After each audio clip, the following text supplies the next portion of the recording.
అండి, welcome to our channel సలాం సైనిక. ఈరోజు ఈ వీడియోలో రెండు ముఖ్యమైన విషయాలు మాట్లాడాలని మేము ముందుకు రావడం జరిగింది. ఒకటి, గవర్నమెంట్ ల్యాండ్ మనం ఎలా పొందాలి. రెండోది, భూమి పొందలేని పరిస్థితుల్లో ఇంటి స్థలాన్ని ఎలా పొందగలం. ఇక ఈ రెండు విషయాల మీద పూర్తిగా మనం ఈ వీడియోలో మాట్లాడుకోవడానికి ప్రయత్నిద్దాం. ఇక విషయానికి వస్తే, ఇప్పటి వరకు ఆన్ గ్రౌండ్లో చూసినట్లయితే ఇది 100కి 100% అమలు అవ్వలేదు అనే చెప్పాలి. 100లో 2 to 3% మంది మాత్రమే ఈ యొక్క అవకాశాన్ని సద్వినియోగం చేసుకోవడం జరిగింది. మిగతా 98% మంది వారు చాలా ప్రయత్నమే చేశారు. రకరకాలుగా వారికి తగిన విధంగా ముడుపులు అందించుకొని మరి ప్రయత్నం చేసినప్పటికీ అది పాసిబుల్ కాలేదు. ఎందువల్లంటే ఇందులో రాజకీయాల ప్రభావం ఉంది. అలాగే విఆర్ఓ, ఎంఆర్ఓ, సర్వేయర్ ఇలా ఎంతోమంది స్టెప్ బై స్టెప్ ఈ ప్రాసెస్ని పూర్తి చేసుకొని మరీ పై స్థాయికి వచ్చినప్పటికీ కూడా తగిన విధంగా వారికి కొన్ని సపర్యలు చేయాల్సిన పరిస్థితి ఉంది. కనుక ఈరోజు సరైన వెల్ఫేర్ని ఎక్స్ సర్వీస్ మెన్స్ పొందలేని పరిస్థితులు ఉన్నారని ఖచ్చితంగా చెప్పొచ్చు.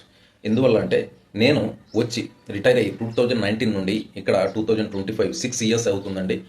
మా ప్రయత్నం ఎన్నో రకాలుగా చేసినప్పటికీ అన్ని విధాలుగా ఇండివిజువల్గా లాస్ అయ్యామే, కానీ ఎక్కడ కూడా ఆ ఫైల్ అనేది మూవ్ అవ్వలేదు.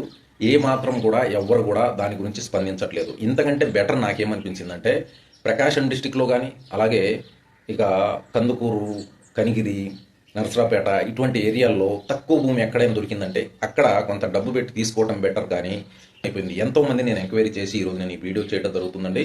దయచేసి ఎవరి బారిన కూడా పడవద్దు.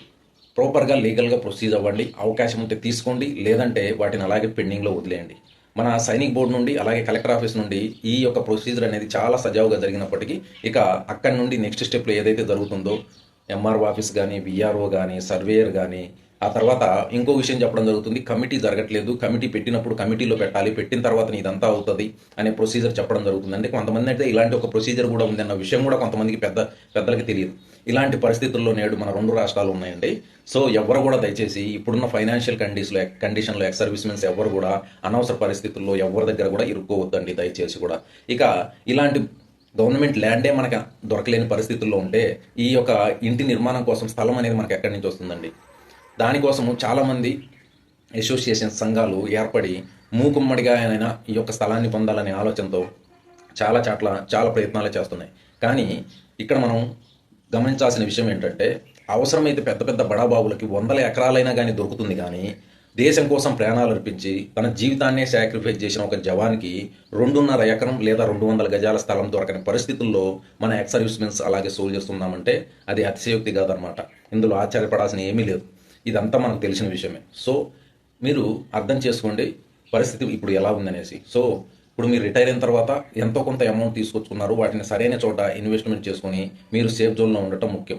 ఇక రెండవ విషయం, బై లక్ అతను విఆర్ఓ, ఎంఆర్ఓ, సర్వేయర్ ఆఫీసెస్లో మేనేజ్ చేసుకున్నప్పటికీ, తనకి భూమి పొందినప్పటికీ 10 సంవత్సరాల వరకు ఆ భూమి తన పేరు మీద రిజిస్టర్ అవ్వదు.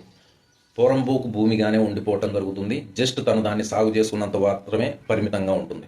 ఆ తర్వాత ఆ భూమి 10 సంవత్సరాల తర్వాత మాత్రమే అతనికి రిజిస్టర్ అవ్వడం జరుగుతుంది. ఈలోపు గవర్నమెంట్కి ఎక్కడైనా ఏ పరిస్థితుల్లోనే ఆ భూమి అవసరమైతే తీసుకోగల కెపాసిటీ గవర్నమెంట్కి ఉంది. అలాంటి రూల్ కూడా ఒకటి పాస్ చేయడం జరిగింది. అలాంటి పరిస్థితి చుట్టుపక్కల ప్రాంతాల్లో నేను చూడటం కూడా జరిగింది. ఎక్కడో ఎందుకండి, ప్రకాశం డిస్టిక్లోని మార్కాపురం మండలంలో మెడికల్ కాలేజ్ వచ్చిన ప్రాంతంలో 2-3 జవాన్ల యొక్క పొలాలని మళ్ళీ క్యాప్చర్ చేసుకొని వారికి మరో చోట ఇస్తామని చెప్పి ఇప్పటి వరకు వారికి ఎటువంటి స్థలము పొలము ఇవ్వని పరిస్థితి కూడా ఉంది.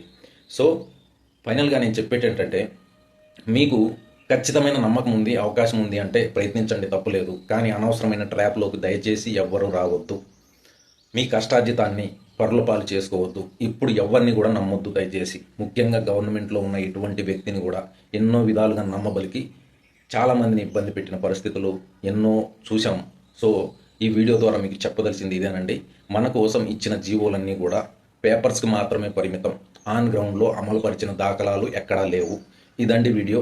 ఇంకా ఏవైనా విషయాలు మీరు తెలుసుకోవాలనుకుంటే తప్పకుండా కమెంట్స్ ద్వారా అడగండి. రిప్లై ఇవ్వడానికి తప్పకుండా ప్రయత్నిస్తాను. ఇదండి వీడియో. మరో వీడియోలో మరలా కలుద్దాం. జై హింద్.